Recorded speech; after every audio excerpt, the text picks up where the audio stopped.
कुछ समझते हैं नुपुर से, खास रिसर्च नुपुर ने की है। नुपुर बताइए, इस घबराहट के माहौल में अगर रीसेंट एनालिसिस करें तो मार्केट्स में कितना फॉल हमने आते हुए देखा है? बिल्कुल फॉल तो आपको नज़र आएगा, क्योंकि इसी साल के शुरुआती दिनों में 5 जनवरी के दिन निफ्टी ने अपना जो रिकॉर्ड हाई लेवल था वो छुआ था और उसके बाद लगातार कमज़ोरी यहाँ पर बनी हुई है। ऊंचाई से देखें तो 10% की कमज़ोरी नज़र आएगी और टेक्निकल लेवल्स में ये माना जाता है कि अगर रिकॉर्ड लेवल से 10% की कमज़ोरी आती है तो वो टेक्निकली करेक्ट कहा जाता है और टेक्निकली कमज़ोर मार्केट आपको फिलहाल नज़र आएगा। इनफैक्ट रिकॉर्ड हाइट्स देखें तो करीबन 43 लाख करोड़ रुपीज़ जो है वो मार्केट कैप लिस्टेड कंपनीज का पूरी तरह से साफ हो चुका है और पिछले एक हफ्ते में 27 फरवरी की क्लोजिंग से लेके अब तक मार्केट कैप जो है लिस्टेड कंपनीज का उसमें 25 लाख करोड़ की कमजोरी आपको दिखेगी। सीधा का सीधा साफ हो चुका है और जो कमजोरी हम देख रहे हैं वो लगातार युद्ध के शुरू होने के बाद से शुरू होती हुई दिखी है।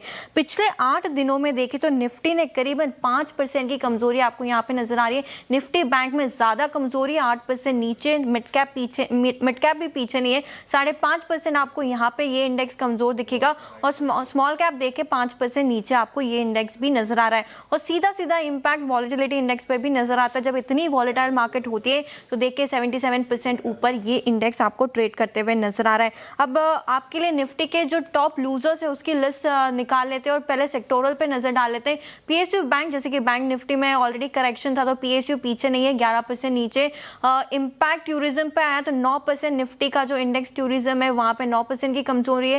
रियल्टी 7% नीचे, एनर्जी में देखें तो 4% की कमजोरी आपको यहाँ पे नजर आएगी। ऑटो में 8% की कमजोरी है, एफएमसीजी 4% नीचे और निफ्टी आईटी हालांकि यहाँ पे एक थोड़ी सी रिकवरी दिखी है लेकिन 2% नीचे आपको ये भी दिख रहा है। इसके अलावा निफ्टी में जो टॉप लूजर्स है पिछले 8 दिनों में देखें तो टाटा मोटर्स पीवी में 13% की कमजोरी है, इंडिगो 13%, एलएनटी 11%, अल्ट्राटेक सीमेंट में 10% की कमजोरी और टाटा स्टील जैसे स्टॉक भी 10% नीचे आपको कारोबार करते हुए नजर आ रहे हैं। इसके अलावा निफ्टी 500 के कुछ स्टॉक्स यहाँ पर आपकी स्क्रीन पर है, नेटवेब, जेके टायर्स, फोर्स मोटर्स, पेट्रोनेट एलएनजी, महानगर गैस में देखें तो 15 से 20% की कमजोरी आपको नजर आएगी। इसके अलावा मिड कैप के कुछ नाम आपके स्क्रीन पर है, bank of India, RBNL, HPCL, union bank, Ashok Leyland जैसे कुछ स्टॉक है जहां पे 12 से 15% की कमजोरी दिख रही है। इसके अलावा SAIL, Dabur, Coromandel, IGL, Federal Bank जैसे स्टॉक्स में भी 10 से 12% की कमजोरी नजर आ रही है। तो 10% निफ्टी जो है वो रिकॉर्ड लेवल से नीचे, टेक्निकली एक करेक्शन यहाँ पे कह सकते हैं। बिल्कुल, तो अपने हाई से 10% ऑलरेडी बाजार नीचे आ चुका है।